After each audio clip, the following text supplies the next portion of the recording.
Hello TikTokers, I'm Black Bright News and I want to talk about borrowing today. The inspiration came from talking to a friend and she's just wondering whether or not people really think about the compromising situation they put people in when they ask for money.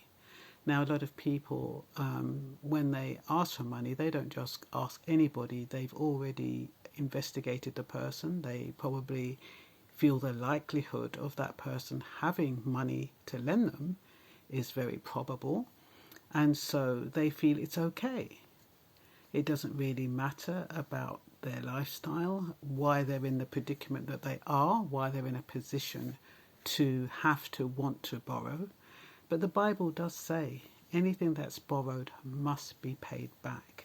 And it's a sin if you borrow and you do not pay back. So it's not about whether or not the person can give it back. It's about the position you put that individual in by asking. Now, especially if it's a very, very good friend. You ask a good friend, oh, can you lend me £500?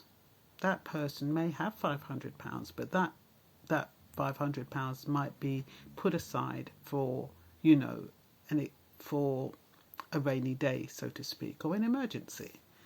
Now, by you asking that person if they can lend you £500, what you're doing is you're putting that person in a dilemma, because that person has to think first about their loyalty with the friendship, whether or not they can afford it, whether or not, if they can afford it, are they going to get it back? It then leads to your current position as the borrower.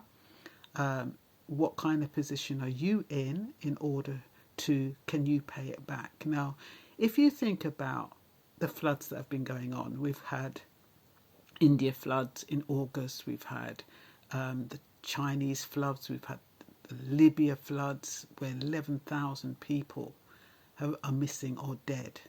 And of course we had the Philippine floods.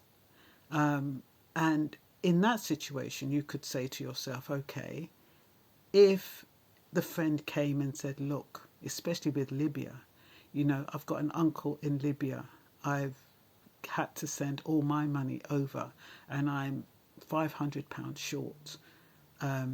I expect to get some money back from A, B, C, D and E.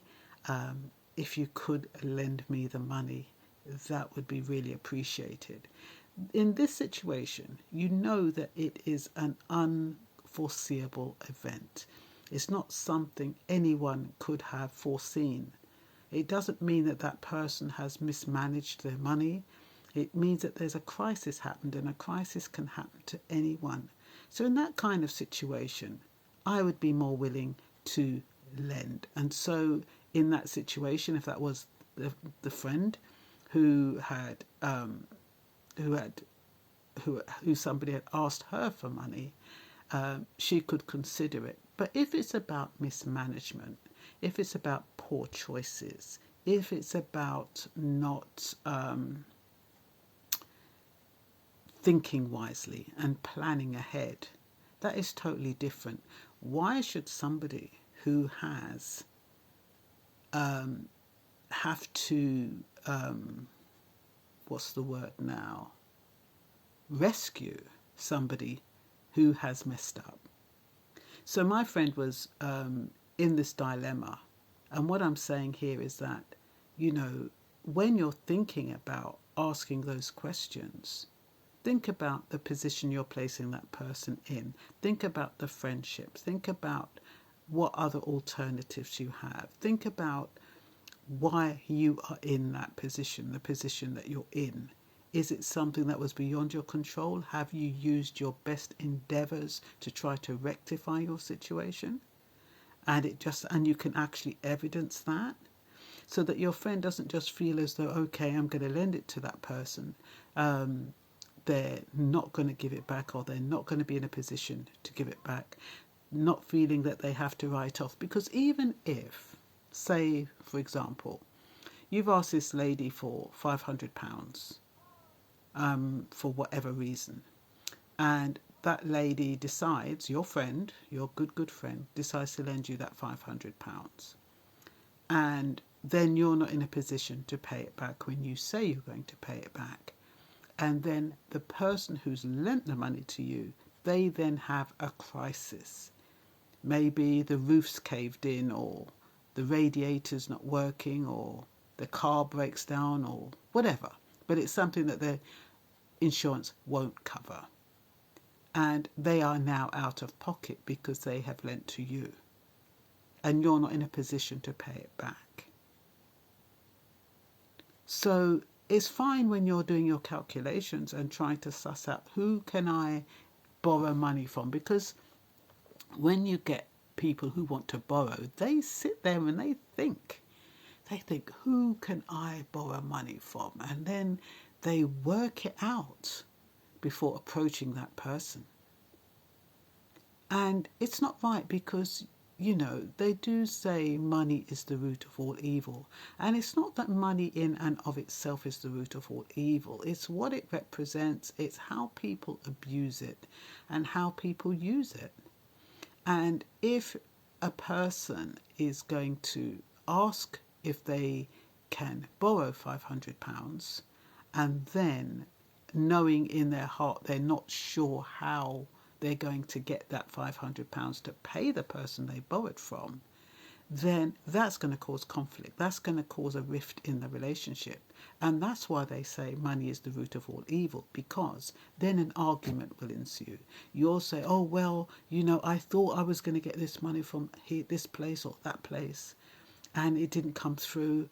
And you've left the friend who you've borrowed from in a bind, because they can't now repair their car, they can't now fix their roof, or whatever it is they would have done. Now, for me personally, I think that it is very, very difficult. Never lend money unless you're afraid you're willing to lose it, first of all. It's not a good way to look at it, but it's the healthiest way to look at it. That way, you're not giving somebody your last. And so if everything goes tits up, you're not going to be thinking and being resentful and being angry. Did I write anything else down here? I wanted to read out Exodus 22:14, which says, if anything is borrowed, it should be paid back.